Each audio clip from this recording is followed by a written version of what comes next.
Masalah dicabutnya gugatan oleh penggugat ini sangat mengecewakan kami. Ada dua hal yang membuat kami kecewa. Pertama, ini pencabutannya seharusnya pada saat disampaikan di pengadilan pada Senin dan minggu depan. Tetapi ternyata penggugat menyampaikannya di media massa. Ini memang sangat tidak baik bagi pendidikan hukum masyarakat. Itu yang pertama.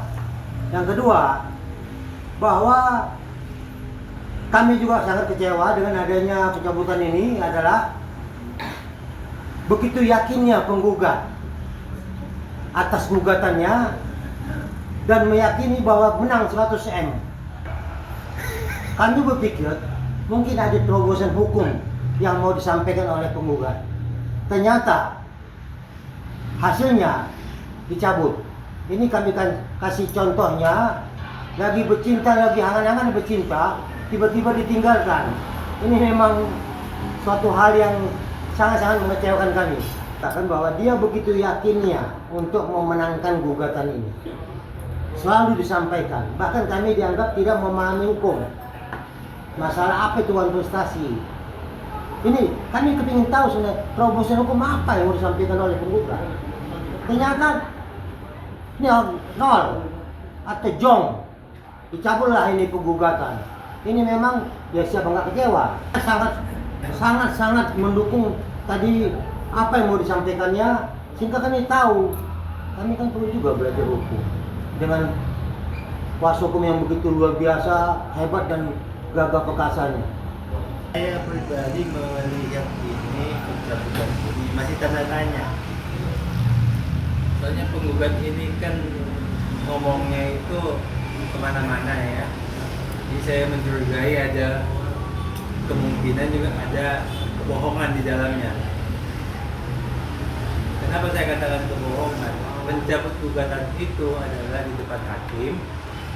Setelah dicabut di depan hakim baru disampaikan kepada media. Ya. Tapi ini tidak dilakukan. Jadi saya curiga jangan-jangan hanya mencabut di media, tapi tanggal 21 besok dia masih tetap kepada gugatannya. Ini pertanyaan, ya. Seandainya betul dicabut, ya. Kami teman-teman akan mengatakan kecewa karena kita sudah mendengar cuap-cuapnya sampai kemana-mana, ya, di media banyak sekali cuap-cuapnya. Sebenarnya kita kepingin membuktikannya di pengadilan. Apakah apa yang cuap-cuapkan itu betul apa tidak? Ya. Dan alasan tadi dikatakan bahwa mau konsentrasi kepada bidang hukum pidananya, itu betul. Di pidana itu ada hal-hal yang meringankan dan hal-hal yang memberatkan. Hal yang meringankan nanti hakim pidana akan melihat dia mencabut gugatannya, berarti ada penyesalan akan pemerasan yang dilakukan. Kalau dia tidak cabut, ini akan menjadi hal yang memberatkan hukuman. Memberatkannya, mengulangi perbuatannya meminta uang 4M. Jadi sudah diminta 4M satu kali pemerasan, diminta lagi 4M melalui gugatan. Ini akan memberatkan hukumannya. Ya, jadi memang dari segi dikitanya memang ada baiknya dia cabut. Ya, dari segi nama baik advokat ya. Dari segi nama baik advokat ini juga, kalau dia cabut begini dia masih lebih lumayan lah, tidak kelihatan lawannya. Ya. Kalau nanti dia kalah di persidangan, alangkah memalukan, omongan itu tidak sama dengan selama ini cuap-cuapnya itu. Ya, itu sangat memalukan. Mencabut ini sebenarnya juga kita, seperti kami katakan di awal, ini kan modus. Ya, ini modus. Karena modusnya tidak berhasil menghentikan pidana dan modusnya kemarin tidak berhasil ketemu dengan Dr. Reza, ya, karena dia punya maksud tertentu. Jadi karena zong juga dia dicabut. Jadi sebenarnya ini sepertinya mempermainkan hukum. Karena hukum sih menerima aja setiap ada gugatan masuk diterima oleh pengadilan.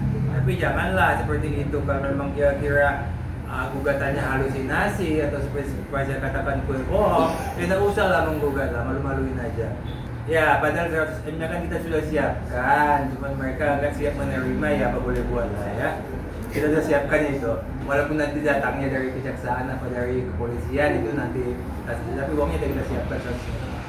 Sebenarnya kalau menanggapi tentang klien kami, ada hal yang kami khawatirkan, ya. Tapi ini tadi sudah terjawab ya. Karena pada saat tadi pagi klien kami menghubungi kami, beliau memang dengan tertawa ya menyampaikan kepada kami, Pak, itu ternyata gugatan Wan Prestasi dicabut ya. Oh, saya belum tahu dok. Ternyata abang Wan Prestasi. Dia bilang begitu. Lah, kalau dokter ngomong begitu, kan ada yang bilang perjanjian lisan itu boleh digugat Wan Prestasi. Lah, maksudnya dok?